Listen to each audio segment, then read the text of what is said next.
Donc on va faire ce shiur pour la Refoua Shema de David Ben Yehuda à Cohen. Alors juste avant de démarrer Bessar Vechalav, un tout petit mot sur la période qu'on est en train de vivre.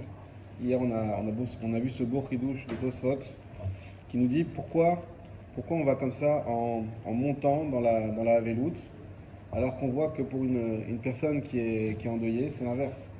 Il diminue dans la Havelout. C'est-à-dire qu'il y a le jour jusqu'à l'enterrement, il est carrément au naine, il ne peut rien faire du tout. Le jour de l'enterrement, il commence à rentrer dans une Havelout très profonde. Après, il y a les 3 jours, il y a la semaine, il y a le mois, et Dieu préserve aussi pour les parents, il y a jusqu'à l'année. Et au fur et à mesure, ça diminue. Au début, c'est très fort, il y a beaucoup d'interdits. Et puis après, au fur et à mesure, on enlève les interdits, on diminue. Et là, on fait l'inverse. On commence 17 Tammuz, on ne va pas revenir sur les détails, mais sur les minagim de Havelout. Et puis ensuite, on monte, on arrive à Rosh Chodesh. Ensuite, on va passer Shavuot chez Chalbo. Et ensuite, le jour de Tisha B'Av lui-même. Alors la réponse, elle est simple. C'est Tosfot qui le ramène. Il dit que les Chachamim, pour un deuil individuel, ils ont tout fait pour qu'on puisse effacer la peine de notre cœur graduellement. Et donc il y a écrit comme ça que chaque homme, son cœur, il est fait pour oublier la peine. Alors on n'oublie pas la personne, on garde toujours en mémoire, mais on oublie la peine. Pourquoi? Parce que sinon on deviendrait fou. Si on devait avoir, malheureusement, des fois on perd, et si on devait avoir de la peine profonde qui serait comme à son apogée tout le temps pour chaque personne, on ne pourrait plus vivre. Donc Hachem, il a fait un cœur qui oublie, et les Chachamim, ils ont mis en place un système un système qui permet de diminuer au fur et à mesure la peine jusqu'à arriver à l'estomper. Il y aura toujours bien sûr un résidu, surtout plus c'est proche, plus il reste quelque chose, mais en tout cas on a diminué la peine qui nous permet d'arriver à une vie normale et à reprendre aussi les joies au bout d'un an, etc. À l'inverse pour le Beth Amikdash, les Chachamim, ils ont voulu qu'on garde une peine qui soit constante. Et pour ça, on monte et on arrive graduellement au 9 Av. Pourquoi? Pour arriver, au fur et à mesure, on se remet dans le contexte. Au fur et à mesure, on essaie de se ressensibiliser. Et arriver le jour du 9 Av, c'est quelque chose qui doit rester en nous jusqu'à la construction du Beth Amikdash. On doit garder cette peine très puissante constamment. Et donc, au contraire, les Chachamim, ils ont fait une graduation évolutive dans les simanim de Havelout pour qu'on garde la mémoire, on va dire, sentimentale et pas non juste intellectuelle de la perte du Beth Amikdash. C'est pas le 17 Tammuz, c'est le 9 Av que les deux temples ont été détruits. Donc c'est à ce moment-là que la peine est encore plus forte. Oui. Alors on aurait pu commencer au 9 Av une peine très forte et diminuer, comme on fait avec. Là on fait l'inverse, on commence le 17 Tammuz dans une peine qui est on va dire contrôlée et ensuite on monte. Et effectivement 17 Tammuz, c'est là où il y a eu la première brèche. Et non, il faut savoir que le premier temple, d'après Yerushalmi, il n'a pas été détruit le 9 Av. Ceux qui ont écouté les vocaux, il a été détruit le Rosh Chodesh Av. Ah oui, si vous ouvrez le Shulchan Aruch, j'imagine que vous avez tous ouvert pour les Benam et Tsarim, on n'a pas pu faire au Shiur, mais le Shulchan Aruch il dit que la première brèche dans le premier temple, c'était pas le 17 Tammuz, c'était le 9 Tammuz. C'était le 9 Tammuz. Et pourquoi on ne fait pas le 9 Tammuz? Parce que l'essentiel de notre peine elle est sur le second temple, pas sur le premier temple. Oui, c'est proche. Voilà. Donc on ne fait pas. Mais le Yerushalmi dit si ça a commencé le 9 Tammuz, et qu'avant aussi on avait les 3 semaines de Ben Hametzarim, quand ça tombe la destruction du temple, ça tombe à Rosh Chodesh Av. Mais c'est Neged le Babli qui dit explicitement dans une Mishnah que le 9 Av ont été détruits les deux temples. Donc nous on on fait comme le Babli, mais il y a quand même cette idée du Yerushalmi, et c'est une des raisons pour lesquelles les Ashkenazim ne mangent pas de viande même le jour de Rosh Chodesh. Nous, la plupart des Sfaradim, il y a une communauté marocaine qui font comme les Ashkenazim, mais la plupart des Sfaradim, ils mangent de la viande le jour de Rosh Chodesh, donc aujourd'hui. Les Ashkenazim, non. Pourquoi? Parce que c'est aussi un jour où il y a eu éventuellement la destruction du Beth Amikdash. C'est pas ça la raison essentielle. La raison essentielle, c'est parce que on démarre, contrairement aux autres Rashi Chodashim, on démarre dans la joie toujours. Là, on démarre une peine. Mishenichnas Be'av, Mamitim Besimcha, comme on l'a dit. Ceux qui rentrent dans Av, ils diminuent dans la joie. Donc le Rosh Chodesh n'est plus signe de joie, au contraire, de pour un autre, de tristesse. Et donc pour ça, ils disent que le jour même de Rosh Chodesh, s'il fait exception aux autres Rashi Chodashim, et il faut être dans la tristesse où on mange pas on mange pas de viande. Il y a des Ashkenazim qui vont même jusqu'à dire, et ça pour nous ça c'est un issour au contraire, que même Shabbat Chazon, Shabbat qui va arriver, eh bien ils disent qu'il faut pas manger de viande. Même Shabbat. Voilà, certains Ashkenazim, pas tous, même Shabbat ils mangent pas. Nous, je sais pas s'ils mangent du poulet. Ah, toi tu manges du poulet? Ah voilà, tu vois. Moi quelque chose. C'est pas Ashkenaz. Je mange du poulet, là, dans jamais de viande. Voilà. Alors que Shulchan Aruch, les Sfaradim, on va dire la plupart, il dit au contraire, il dit Shabbat, c'est Shabbat, on fait la... Même si Tisha B'Av tombe Shabbat, ça arrive des fois que Tisha B'Av tombe Shabbat et qu'on le décale au dimanche, même dans ce cas-là, on fait la table de Shlomo et tout comme il faut, etc. Bien qu'en réalité, on commence à jeûner déjà dans Shabbat, comme vous le savez, quand ça tombe Tisha B'Av, quand ça tombe Shabbat. Mais cette année, ça tombe mardi. Donc c'est pas demain. Demain, c'est le foot, ça n'a rien à voir. C'est la semaine d'après. Voilà. Voilà. Voilà. Mardi prochain, c'est Tisha B'Av.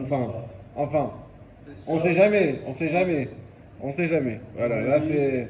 On peut dire cette année vraiment on sait jamais. Voilà, c'est pas comme d'habitude. Voilà.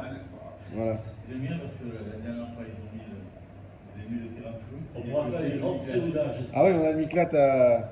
Le Nicolas d'à côté. Parce que là maintenant quand on joue au foot, on sait que c'est très dangereux. Alors, on fait plus faire attention avec ça. Hein? Voilà. Bon, en tout cas, on se protège. Mais bien sûr, c'est... En tout cas, voilà, ça c'était pour Ben Hametzarim, Bezrat Hashem. Si vous avez des sheilot, n'hésitez pas.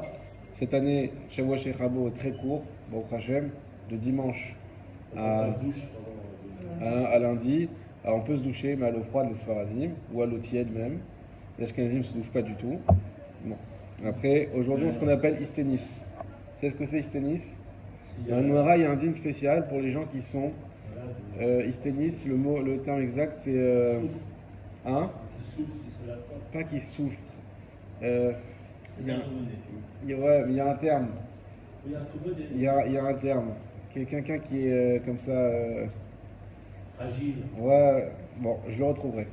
Il y a un terme bien qui traduit exactement ça en français.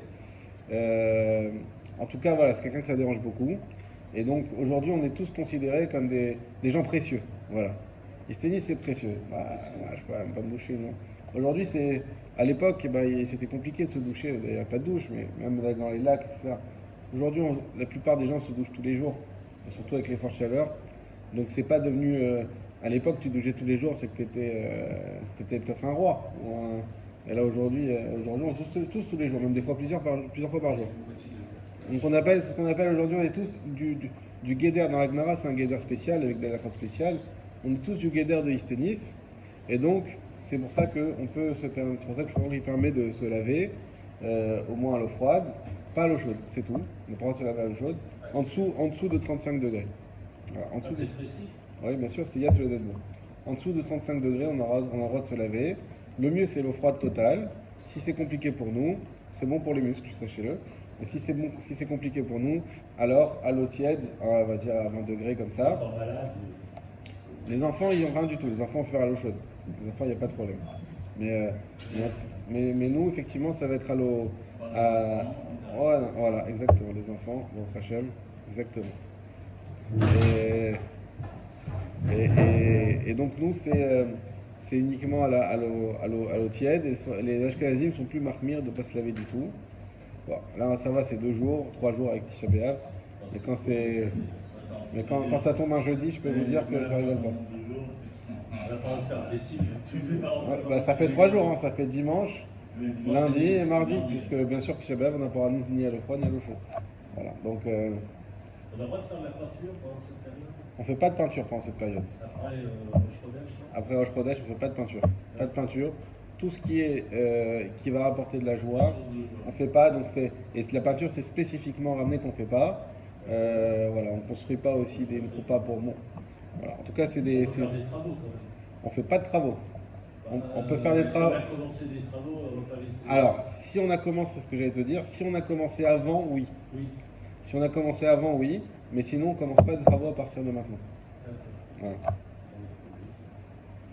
Ok, donc on repart à Issour Ve'eter dans Bassar Vechalav. Donc on s'est arrêté à quelle halakha dans l'écoute Yosef? On s'est arrêté au Zaïn. Au Zaïn, on n'a pas fait Zaïn. Ok, donc on continue, Bezrat Hashem. Voilà, là on est. Non, c'est. Voilà, on arrive à la fin du sujet. Le 6. Le Vav. Le Vav. Alors au Vav, voilà, Baruch Hashem, on a bien bossé. Et vous réviserez bien pendant les vacances, bien sûr, pour le contrôle à la rentrée. Mishebala Bassar, Avshelo Laaso, celui qui a avalé de la viande sans le mâcher. Donc il a avalé vraiment d'un seul coup. C'est vrai que l'Amdin Tchéchaot, les Khalav, il doit attendre 6 heures. Pourquoi il doit attendre quand même 6 heures? Et pourquoi il y aura une question? À cause du goût. Mais à cause de la viande qui reste dedans, il n'y aura pas de problème puisqu'il a avalé. Mais comme on a déjà plusieurs fois, on prend les deux avis. Et donc à cause du goût, il faut attendre quand même 6 heures. Donc là, c'est le tour et Rachid. Oui. Exactement. Achal Shuman Levado Blobassa. Celui qui a uniquement pris de la graisse sans la viande. Av Shen Shuman Nichnas Ben Ashinaim. Même si c'est vrai que la graisse, elle n'a pas cette complication de rester entre les dents. C'est vrai que l'Amtin Sheshaot, les Barachal Khalav, il faudra quand même attendre 6 heures avant de pouvoir prendre du lait. Vadin Ken Afilou Beshuman Shel Off. Et ce sera exactement la même chose si c'est de la graisse de poulet. Chet. Inirnas Basar Ben Ashinaim. S'il y a de la viande qui est rentrée entre les dents, misham. Et tout de suite après avoir la consommation, il a enlevé cette viande qui est entre les dents. Malgré tout, il faut attendre 6 heures. Toutes ces halachot là sont en train de dire tout simplement, c'est vrai qu'une des raisons c'est à cause de la viande qui est entre les dents, mais malgré tout, c'est pas la seule raison, et donc même si on n'a plus cette raison, on garde l'obligation d'attendre 6 heures. C'est-à-dire, si on prend un cas concret, tu as mangé de la viande 6 heures avant. Et au Oui. bout de 6 heures, tu te rends compte que tu as de la. Donc, il faut encore compter 6 heures. Non. Non, c'est pas ça. C'est pas ça. Ce qu'il y a, c'est que tu as mangé de la viande, et dans le quart d'heure ensuite, tu te cures les dents et tu enlèves tous les morceaux de viande qu'il pourrait avoir. On te dit malgré tout, il faut attendre quand même 6 heures. Si tu as déjà attendu 6 heures, il n'y a aucun problème. Ça, on l'a vu plusieurs fois. D'accord. Si tu vois un morceau de viande, il faut quand même l'enlever. Si tu vois rien, pas besoin de faire de recherche, tu peux manger du lait. Et si tu l'enlèves, malgré tout, tu peux manger tout de suite du lait. Af imaru sheshaot, même s'ils ont attendu 6 heures. Matza basar ben hashenaim, exactement, c'est ce qu'on vient de dire. Il trouve de la viande entre les dents. Tzarik la siro kodem shelechol machalav. Mais il faudra l'enlever. Donc même si tu as attendu 6 heures et que tu trouves la viande entre les dents, il faut l'enlever. Enlo livlo basar, mais attention, il dit de ne pas avaler la viande. Donc oui. ça, c'était un peu pas exactement comme on a vu dans le. C'est le khumra. Le morceau, si tu Voilà. avales, Il faut pas avaler le morceau. Dans le bête c'est reparti pour. Dans le Beth Yosef, on avait vu qu'on pouvait avaler a priori, parce que c'était fini, c'était plus considéré comme de la viande. Et là, il dit quand même de ne pas l'avaler. Là, ça serait reparti pour 6 heures encore. Voilà. Velachen Misheshlo Nekavim Beshenav, Oshem, Jvurot ou Frudot. C'est pour ça que celui qui, on va dire, qui a des problèmes dentaires, en gros, et qui a des endroits cachés dans ses dents. Il est Kanes Bouchambassa, où on sait qu'il peut rentrer facilement de la viande. Yartsot et Shinav et il faudra bien laver les dents.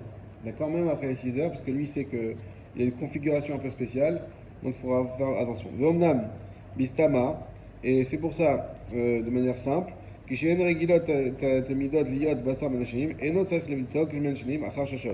pour ça que voilà, ce qu'on a dit au début, c'est qu'une personne normale, des dents classiques, il n'a pas besoin de faire une vérification après 6 heures. Il attend 6 heures et puis c'est tout.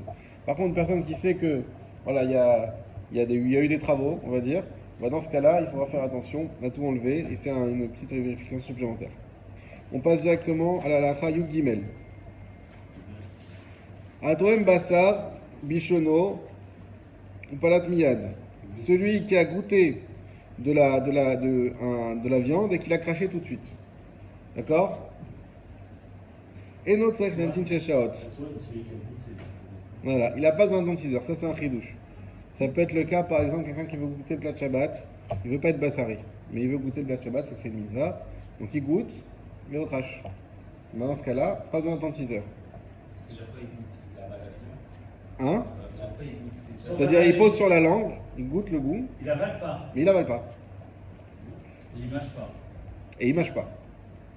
Juste il goûte. Ouais. Vechen otam atomim et arotev chez la tavshil. Ah bah voilà.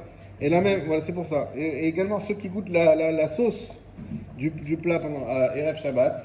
Hein, on va goûter ce que le poisson au poivron il est bien pimenté comme il faut. Mutar lahem lechol acharkar ma'achale chalav.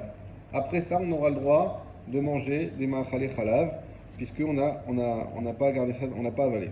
Vechen im nichnis chatirat basal et torpiv, et même s'il a rentré carrément un morceau de viande dans sa bouche, vetekef otsi au shalem, et tout de suite il a sorti complet. Alors évidemment, c'est pas très joli de le faire, mais s'il l'a fait par exemple, il sait que ah bah, j'ai pas vu dans le texto, il y avait écrit que la Séouda de ce soir, c'est Séouda Chalavit. Et là, il était prêt à manger un morceau de poulet d'il y a 4 jours de Shabbat. Il dit, ça vaut pas le coup de sacrifier la Séouda de ce soir pour un poulet d'il y a 4 jours. Il l'enlève de la bouche directement, dans ce cas-là. Et nos Sachlamtin, c'est bon, il est sauvé, pourra participer à la Séouda.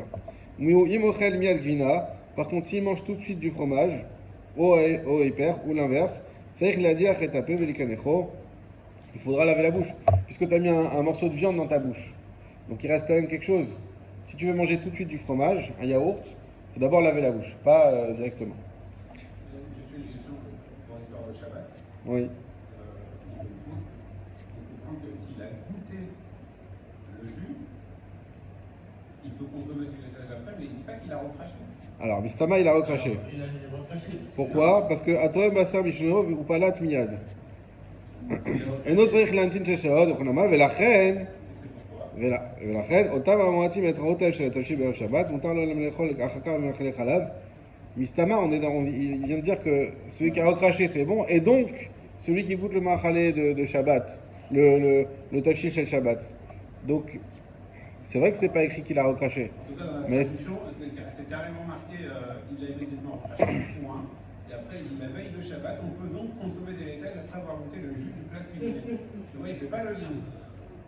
Donc, si tu lis en français, c'est pas. Ah si, regarde, on peut donc. C'est quoi donc?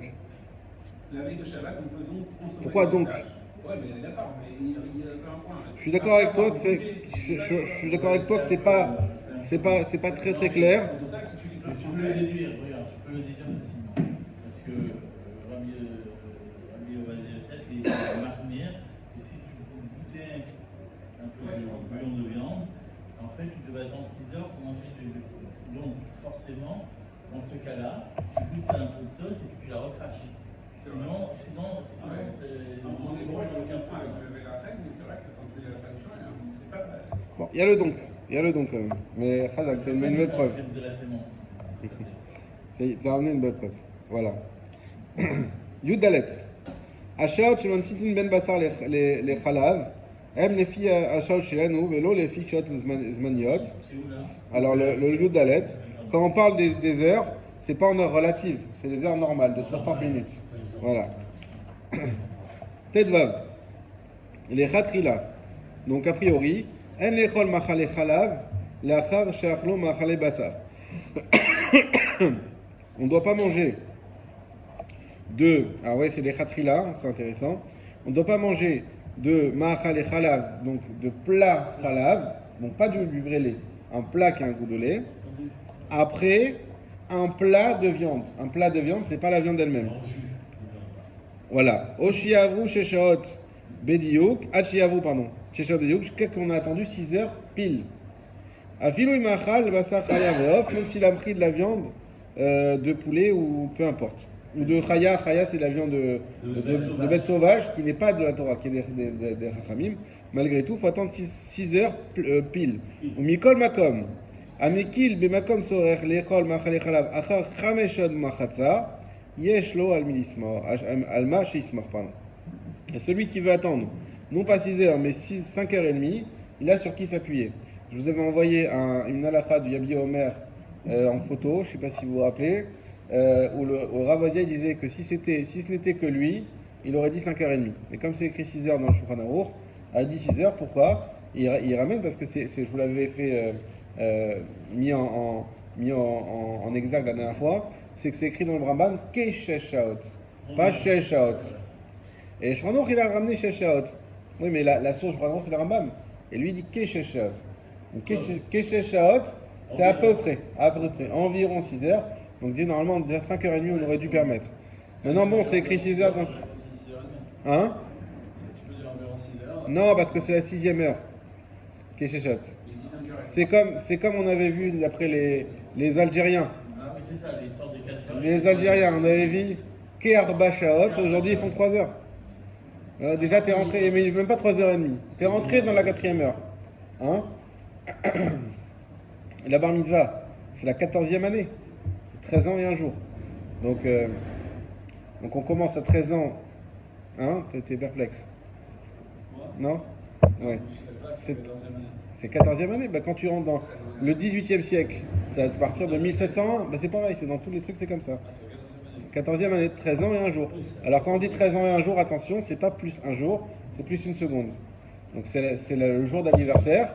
Mais le jour d'anniversaire, après, je sais pas, c'est à quelle heure t'es né à 5h, à 5h et 1 seconde, on fait pas attention à ça après la race. On regarde pas l'heure de la naissance, on regarde juste la date. Mais la date, à partir de Chatzot Laïla et 1 seconde, t'es dans ta 14e année. Et c'est ça qu'on appelle 13 ans et un jour. Faire attention parce qu'il y en a qui se trompent, beaucoup qui se trompent et qui ratent un jour de Tefilin à cause de ça. Donc c'est pas 13 ans plus 24 heures, c'est 13 ans, et un jour c'est 13 ans plus 1 seconde, c'est la 14e année. Donc en tout cas, et ben voilà, normalement c'est Keshesh Shaot. Déjà je suis dans la 6e heure, 5 heures plus 1 seconde, c'est aussi comme ça qu'on fait à Pessah. 5e heure quand on mange plus de Tramet. C'est pas à 5 heures, c'est la 5e heure. C'est 4 heures plus. Hein, en tout cas, donc voilà. Donc lui il ramène. Les Khatrila, on doit attendre 6 heures Bediouk. En cas de besoin, on peut attendre 5h30. Il y a plusieurs cas où on va permettre les Khatrila d'attendre 5h30.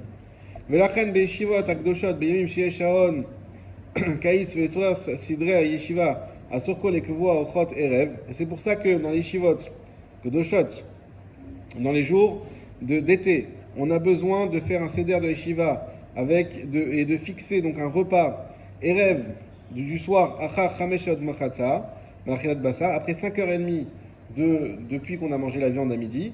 Yesh laquelle basé chez Gamzen Yershav Makom Tzorer. Les toilettes Sidrea Yeshiva. Et ça aussi, on a lieu d'être Mekil, donc on parle d'une Yeshiva, imaginez-vous. On n'est pas en train de dire oui, tu peux prendre du lait pas chameau parce que tu es à la montagne. Non.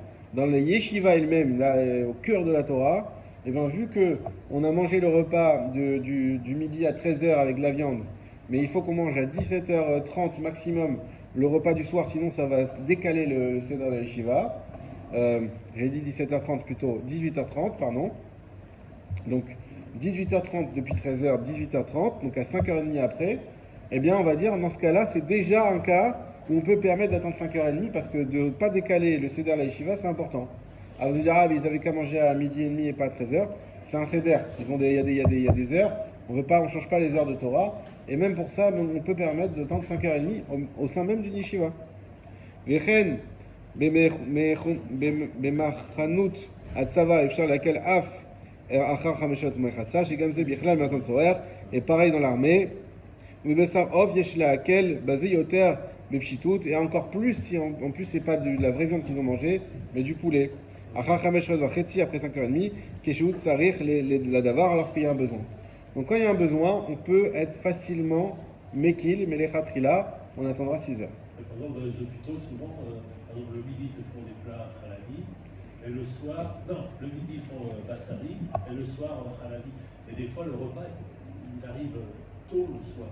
Voilà, et bien c'est un bon cas. Ben, dans ce cas-là, on n'a pas le choix, il faut bien manger, c'est l'hôpital qui sert. Dans ce cas-là, il n'y a pas de problème pour attendre 5h30.